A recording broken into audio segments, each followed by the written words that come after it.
Dans le bureau d'études de Forrester, Hope explique à Steffi que sa mère joue un rôle essentiel dans l'entreprise. Steffi lui rappelle le prix payé par Brooke pour son rôle, et le fait qu'ils ont volé l'entreprise à Eric et Ridge. Au bureau principal, Brooke dit à Carter qu'il doit savoir que ce qu'ils ont fait n'est pas bien. Carter souligne qu'ils ont viré Hope de l'entreprise et que c'était mal. Brooke lui rappelle qu'ils ont toujours été proches de Ridge. Elle dit que c'est la Saint-Valentin et qu'ils sont tous les deux sans Ridge. Plus tard, le bureau du PDG est bondé tandis que Hope se prépare pour le lancement. Elektra donne à Carter le bijou personnalisé qu'ils ont fabriqué pour Hope. Il s'approche pour le ranger dans le tiroir et découvre la vieille agrafeuse d'Eric à l'intérieur. Cela le fait réfléchir, mais il doit vite se recentrer car Hope le présente au groupe et souhaite la bienvenue à tous à l'ère Carter Walton, chez Forrester Création. Brooke observe Carter, l'air mal à l'aise. Hope dit que les chiffres sont bons alors qu'il lance le lookbook.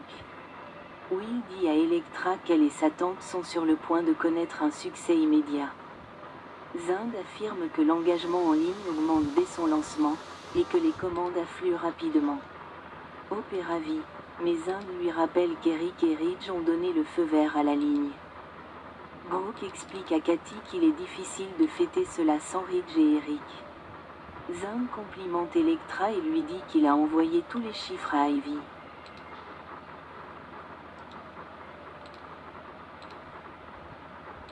Il dit qu'elle a fait un excellent travail et qu'Elektra ne sait pas comment accepter ses compliments.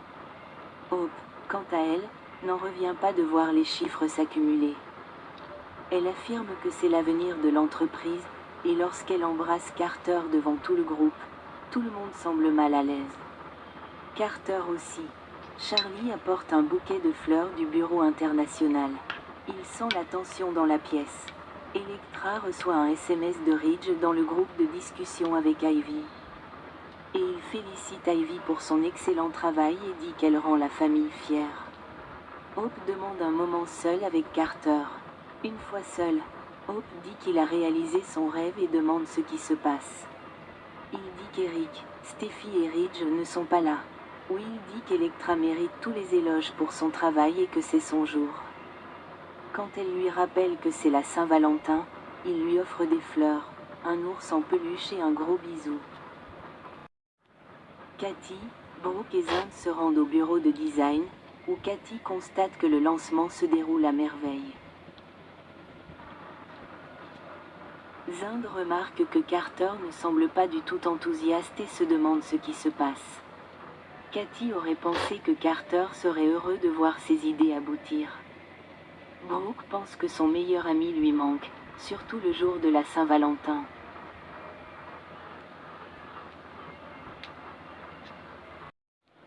Dans son bureau, Finn envoie un SMS à Steffi pour s'excuser d'avoir travaillé tard le jour de la Saint-Valentin. Il se demande encore comment le lui dire. Finn repense au sauvetage de Steffi. Il sait qu'elle a traversé tant d'épreuves avec Sheila, et maintenant il doit lui annoncer que Luna est sa fille. Finn consulte un site web sur l'arrestation de Luna. Il appelle Steffi, qui répond depuis la maison de son grand-père. Il lui dit qu'il est coincé à l'hôpital et qu'il ne sait pas quand il rentrera. Il lui dit qu'il l'aime énormément et qu'il a vraiment besoin de lui parler. Elle a hâte de lui parler. Au manoir Forrester, Taylor accueille Ridge et lui souhaite une joyeuse Saint-Valentin. Il l'avait oublié, bien sûr. Ils s'embrassent lorsqu'Eric entre et annonce qu'ils peuvent regarder le lancement de la ligne de bijoux en ligne. Ridge lui rappelle que c'est lui qui l'a approuvé. Mais Eric est toujours furieux d'avoir été exclu. Tout le groupe est réuni pour assister au lancement, y compris Daphné. Steffi s'éloigne pour répondre au message de son mari. Eric félicite Ridge d'avoir approuvé la ligne de bijoux, mais Ridge affirme que c'est grâce à leur collaboration. Steffi est plus que jamais déterminée à relancer l'entreprise. Plus tard, Taylor raconte que Ridge est allé prendre l'air. Eric sait que Carter lui manque. Daphné espère remettre Carter sur les rails, et Steffi pense qu'en faisant appel à sa conscience, ils parviendront à le convaincre. De retour, au bureau principal, Carter dit que ses amis lui manquent.